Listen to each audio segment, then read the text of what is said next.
Oke, hari ini alhamdulillah bisa jumpa dengan teman-teman saya dari BP PAUD Hikmah Sumatera Utara.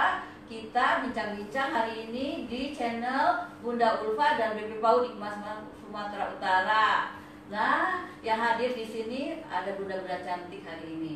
Ada Bunda Mefrida. Assalamualaikum. Ada Bunda Fajriana Anda. Hai. Kami bertiga akan membahas tentang bagaimana pembelajaran dari rumah, bagaimana bermain anak-anak di rumah. Apakah mengalami kendala selama masa pandemi COVID-19 ini? Marilah ikuti kami dalam bincang-bincang kreatif pada pagi hari ini bersama teman-teman yang cantik-cantik ini. Oke, Bunda Mefrida, apa kabar? Kabar baik, Ibu. Iya, alhamdulillah bisa hadir di Bunda Ulfa pada pagi hari ini di BP PAUD Hikmah Sumatera Utara. Bagaimana Bunda Fajriananda hari ini, sehat? Sehat, Bunda Ulfa. Terima Alhamdulillah, kasih. sehat ya. Oke, bagaimana kita kemarin itu WFA, bekerja dari rumah, lalu kita sudah mulai lagi bekerja aktif lagi kita di kantor ini. Nah, pada pagi hari ini kita akan membahas bahasanya membahas, berbicara atau berbincang-bincang seputar pendidikan anak usia dini masa pandemi COVID-19 ini. Kan kita tahu banyak problema yang dihadapi oleh orang tua. Semua merasa panik, semua merasa galau bagaimana memberikan, mendampingi putra-putri tercinta di rumah. Nah, Bu Mep, mungkin Bu Mep punya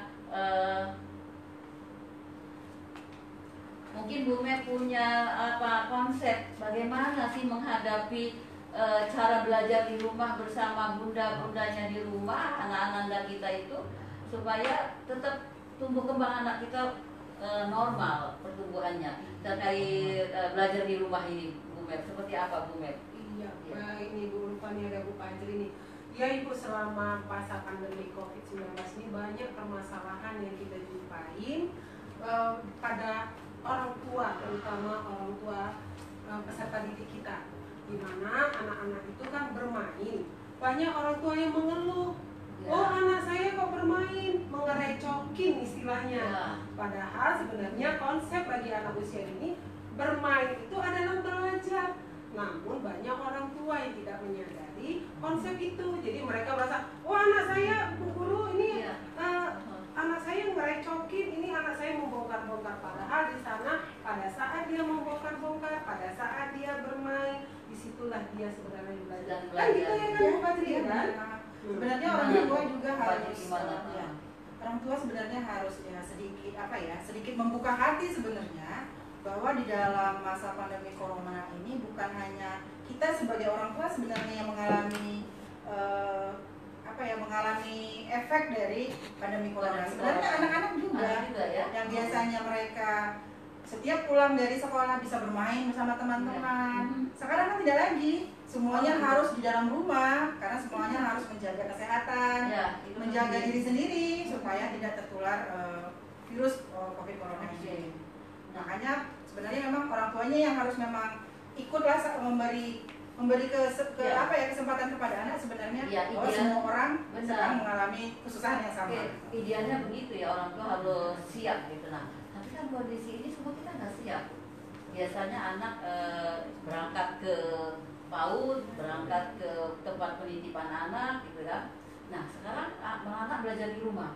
Nah, seperti apa saran kita nih ya sebagai bunda-bunda yang memang berkecimpung di dunia pendidikan usia dini ini, apa yang harus kita berikan kepada orang tua ini dan Bapak Ibu guru kita yang ada di satuan pendidikan? Bagaimana Bunda Fajriananda? Ya, sebenarnya kalau dalam masa pandemi COVID corona ini, semua orang tua memang harus sama-sama ikut belajar sebenarnya ya, kembali mengulang bahwa belajar bersama anak, kemudian bergaul bersama anak kembali, sama-sama bermain gitu ya. Artinya sama-sama menghibur diri kita sih sebenarnya, mendampingi anak dalam bermain sebenarnya ikut juga sih sebenarnya menghibur diri kita. bahwa bermain bersama anak itu ternyata bisa membangkitkan keceriaan, membangkitkan suasana rumah yang lebih. Berarti di sini orang tua juga harus aware ya, dan harus memahami kondisi seperti ini dan menyiapkan putra putrinya untuk keadaan yang seperti ini. Nah, Bunda Mep, bagaimana tipsnya, bagaimana kalau belajar di rumah itu, bermain di rumah itu bagi anak usia dini itu kan merupakan suatu kebutuhan, suatu hal yang mutlak harus dilalui, karena memang belajar adalah bermain adalah belajar bagi anak usia dini. Nah, Bu Mep, seperti apa sih bermain di rumah yang bisa dilakukan oleh anak-anak kita itu? Iya, baik Ibu Ulfa, nih anak saya udah besar sebenarnya, tapi kita punya pengalaman nih waktu masih punya anak kecil ya Bu ya. Iya, bagaimana? Iya. Jadi bermain bagi anak itu suatu kebutuhan. Dia bisa bermain di luar halaman atau di halaman rumah kita, ataupun juga di ruang tamu, di ruang tidur, di dapur, bahkan di dapur dan di kamar mandi. Kalau kita di dapur nih, ibu-ibu nih sukanya kan di dapur. Nah, jadi mereka bermain apa? Bisa masak-masak. Dengan apa? Caranya kita bisa meminta anak berturut bersama kita. Yang penting dulu aman. Yaitu pertama aman dulu. Kita mau masak apa nih? Oh, ini hari kita mau masak sop. Oh, anaknya kita mau masak sop hari ini. Sekarang boleh bantu Bunda ya. Nah, kita bagaimana? Berarti di situ ada main science ya? Iya, Bu. Jadi kenapa kita minta matematikanya kita? Kita mau masak sop. Apa yang kita perlukan ya? Oh, Mama punya ini apa? Punya wortel. Nah, sekarang wortelnya kita potong-potong. Ketika kita mengatakan memotong-motong, anak sudah mengenal bentuk. Nah, secara tidak sadar kita sudah mengajarkan anak konsep matematik masuk. Dan konsep bentuk masuk, konsep apa? Warna. Berarti dasar-dasar matematika bisa kita lakukan ya di anak usia dini. Luar biasa Bu Mep. Jadi orang tua itu harus menyadari ketika bermain, main-main, anak jangan kita katakan belajar. Nanti Bu, macam anak saya, dia agak trauma sedikit kok di belajar aja, mulai dari kecil belajar sampai sekarang belajar terus. Padahal konsepnya bermain. Nah, benar, jadi memang ayo kita bermain, bantuin Mama bikin sayur sop. Nah, tapi mamanya bikin sayurnya bukan main-main beneran, tapi anaknya dilibatkan berarti ya. Jadi ada dua keuntungan berarti ya. Belajar di rumah itu juga melibatkan anak-anak, disiplin, bertanggung jawab berarti ya. Jadi lalu dia juga bisa tumbuh kembangnya juga terfasilitasi berarti kan. Bagaimana pendengarannya bisa berkembang, matanya bisa berkembang, lalu kosakatanya juga berkembang dengan berbagai permainan di rumah. Itu di dapur ya, di dapur. Jadi kan di dapur juga ada peralatan-peralatan kan. Nah, bagaimana kalau peralatan dapur itu dibuat mainan terkait mungkin bermain seni? Bisakah itu Bunda Fajriananda? Ya, tentu saja bisa banget Bunda. Bisa. Ya. Misalnya kan kalau di dapur tuh kita punya panci, punya sendok, lalu punya juga mungkin seperti wajan-wajan penggorengan. Nah, itu bisa kita jadikan alat musik. Alat musik. Iya, bisa bermain musik dengan itu. Pada saat Bunda lagi mengaduk, misalnya mengaduk sop tadi, Nah, mungkin sedikit dipukulkan di panci, tik tik tik tik, dan seperti itu. Lalu mungkin nanti dipukulkan lagi ke tempat yang lain, mungkin ke kompor, tik tik tik tik, dan seperti itu. Nah, sembari memukulkan itu, sembari dia bernyanyi. Hari ini kita makan sop, tik tik. Nah, seperti itu. Jadi anak juga ikut bernyanyi. Mama nyanyi apa? Seperti itu. Nah, ternyata kegiatan bermain di dapur bisa dijadikan kegiatan bermain yang bisa mengembangkan semua aspek. Luar biasa ya. Jadi di sini memang perlu pemahaman orang tua ya tentang konsep bermain ini berarti ya. Nah, berarti memang kita perlu menyampaikan ini terus-menerus kepada Bapak Ibu guru kita, kepada masyarakat yang terkait pendidikan usia dini ini, agar konsep bermain itu sama dengan sebenarnya belajar di usia dini. Berarti belajar itu kan bukan hanya baca, tulis, berhitung gitu kan. Fenomena itu sebenarnya yang menjadi permasalahan di masyarakat kita. Orang tua inginnya bahwa anaknya harus bisa membaca, harus bisa menulis, harus bisa menghitung, bagi tambah kurang. Nah, kira-kira usia berapa ya yang anak memang harusnya baru diperkenalkan dengan membaca dan menulis itu? Atau memang dari usia-usia 0-2 tahun itu memang sudah dimulai, tetapi dengan cara yang bermain tadi mungkin ya. Mungkin Bu Mep bisa memberikan saran-saran, Bu Mep. Iya, baik Ibu Ulfa, ini juga nanti Pak Ajri yang sudah masih anaknya masih tahap-tahapnya sekarang. Jadi belajar memperkenalkan baca tulis hitung itu memang sejak dini. Jadi yang memperkenalkan siapa? Orang tua. Sejak dini anak itu dibacakan buku, kita yang membacanya, kita memperkenalkan sama mereka. Jadi di situ literasi gambar. Kemudian ketika kita mengajak dia berhitung dengan bernyanyi, dua mata saya, mengenalkan angka dua. Jadi konsep dua, bukan hanya angka dua, tapi konsepnya. Kemudian mata sebenarnya kalau disudah membaca, mata langsung teraplikasi. Mata, dua mata saya satu. Wah, di situ sudah kaya.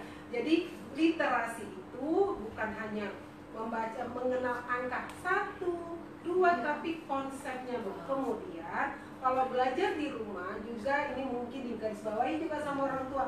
Yang pertama aman. Baru yang kedua, kita perlihatkan juga alat dan bahan main yang sekitar rumah itu yang sesuai dengan anak, dengan usia anak. Itu juga perlu Bu, kita beritahukan kepada orang tua bahwasanya alat dan bahan mainnya yang ada di sekitar rumah itu aman bagi anak. Kemudian yang ketiga juga Bu, alat dan bahan main ini bisa membuat anak bereksplorasi. Jadi dengan satu benda dia mau buat apa? Nah, jadi kalau dia dapatnya tadi yang di dapur ada sendok. Sendok ini dia bisa berimajinasi mau jadi apa. Nah, kemudian juga kita di samping itu juga nantinya mengajarkan kepada anak bertanggung jawab. Setelah habis main, alat dan bahan ini harus disimpan, bisa kita gunakan lagi. Kemudian yang terakhir itu anaknya gembira. Nah, itu dia Bu. Berarti mengajarkan anak mandiri, anak disiplin, bertanggung jawab ya. Berarti nilai-nilai karakter itu terbangun dari usia dini dengan melalui bermain-bermain itu ya. Jadi apalagi bermain matematika katanya ya Bu, Bapak, Bunda-bunda semuanya. Itu semacamnya sulit. Matematika itu kan ada di lingkungan kita.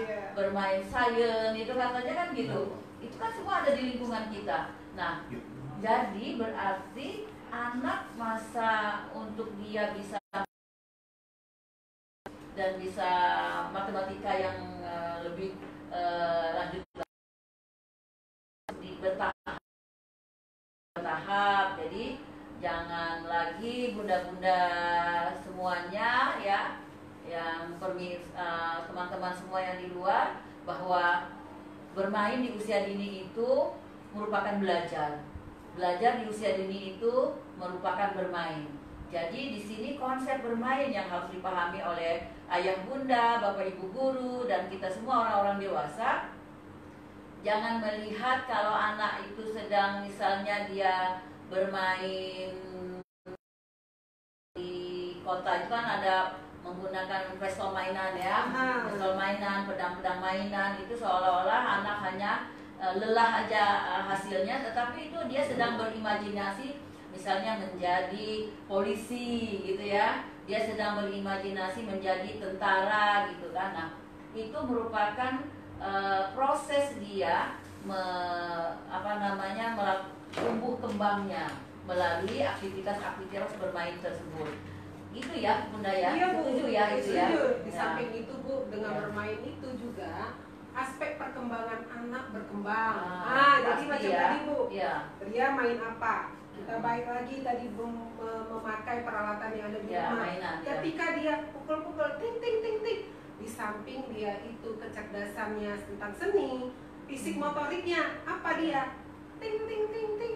Dia sebenarnya berpikir ketika berpukul ting ting, oh ini bunyinya beda. Dipukulkannya lagi Bu ke tempat yang mungkin kaleng, suaranya kok beda. Kemudian dipukulkannya lagi ke yang berplastik, kok keting-keting, berbeda. Dari sana saja secara tidak sadar orang tua sudah mengajarkan anak tentang kompetensi dasar anak. Cumannya kita selaku orang tua, ini kalau orang pendidikan ya tahu. Tapi kalau orang tua sebenarnya, oh anakku sedang main dengar-dengar suara. Nah, padahal dia sekarang membedakan suara yang satu dengan yang lainnya. Di samping itu kecerdasannya, kemampuan dia secara fisiknya, motorik halusnya, kemudian kognitifnya, kemudian bahasanya, sosial emosionalnya, itu semuanya tergali selama anak bermain.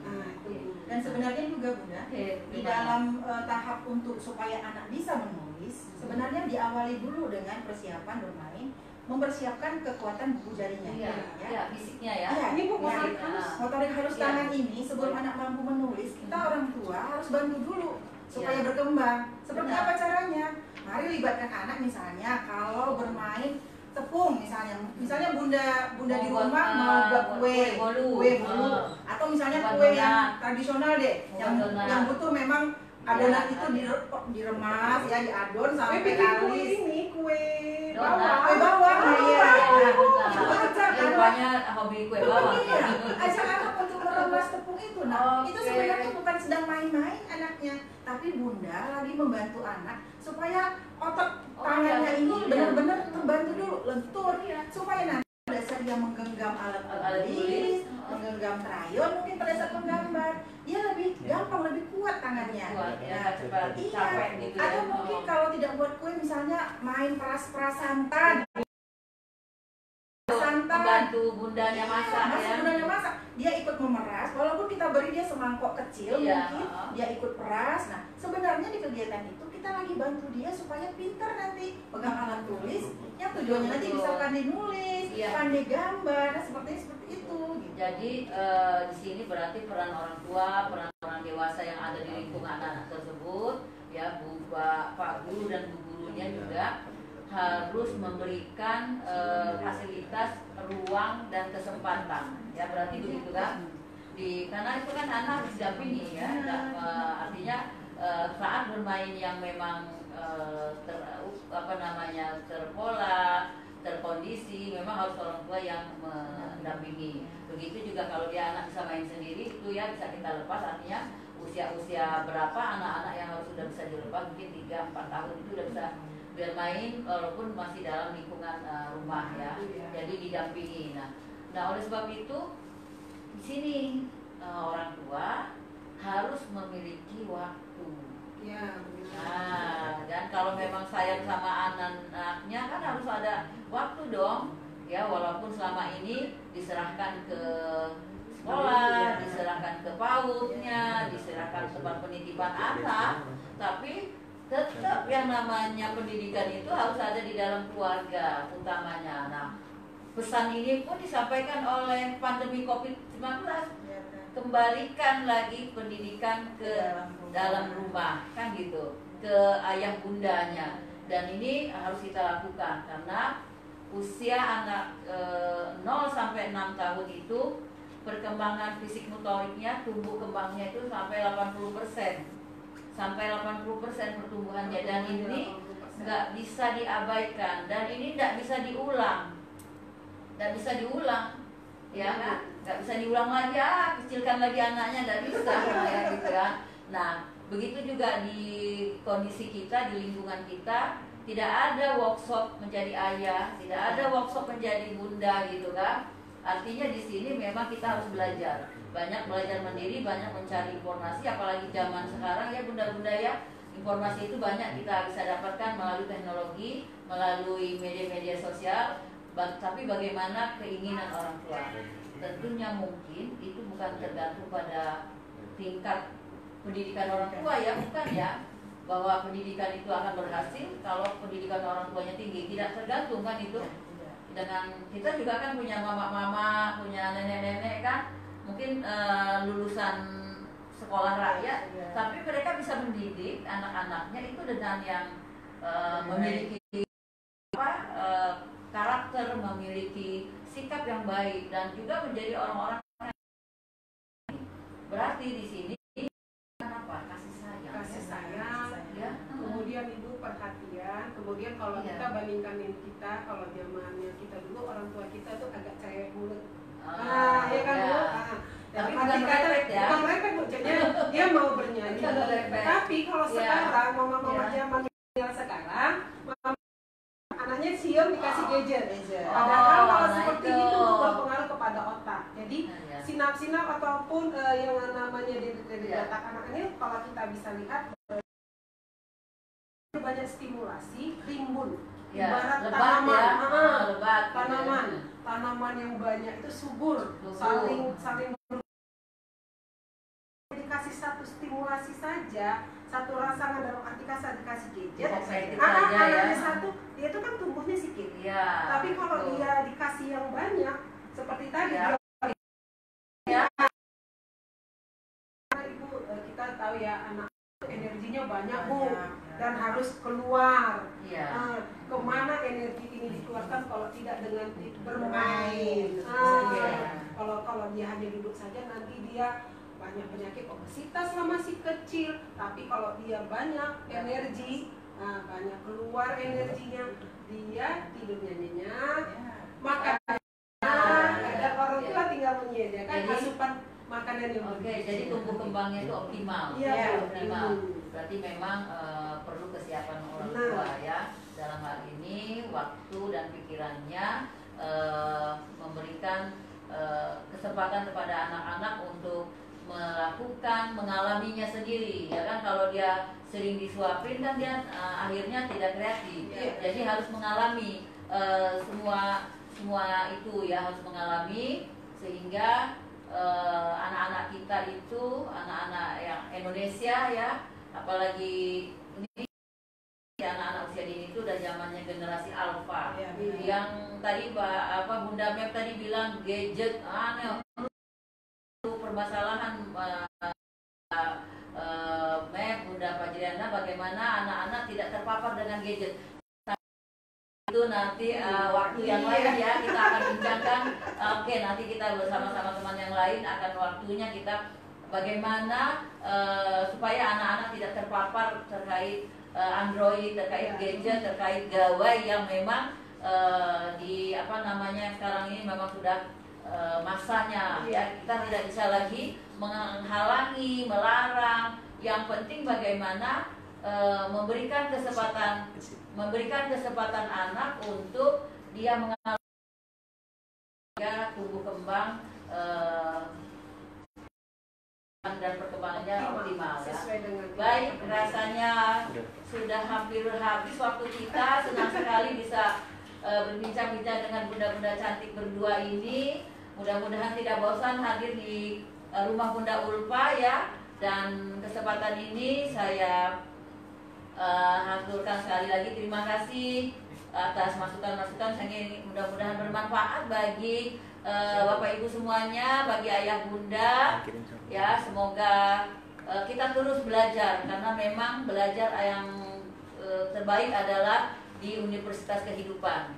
Karena di fakultas universitas itu tidak diajarkan bagaimana mengasuh anak ya, bagaimana mengajak bermain anak, tapi di Universitas Kehidupan lah itu harus kita lakukan demi generasi ke depan yang emas, demi generasi kita yang berkualitas. Sayangilah anak-anak kita semua dengan memberikan kesempatan bermain kepada anak-anak kita secara optimal. Terima kasih, saya tutup bincang-bincang kali ini. Jangan lupa dukung kami di channel Bunda Ulfa dan di channel BP PAUD Hikmah Sumatera Utara dengan melakukan subscribe dan share and like. Terima kasih. Wassalamualaikum warahmatullahi wabarakatuh. Terima kasih semuanya. Terima kasih.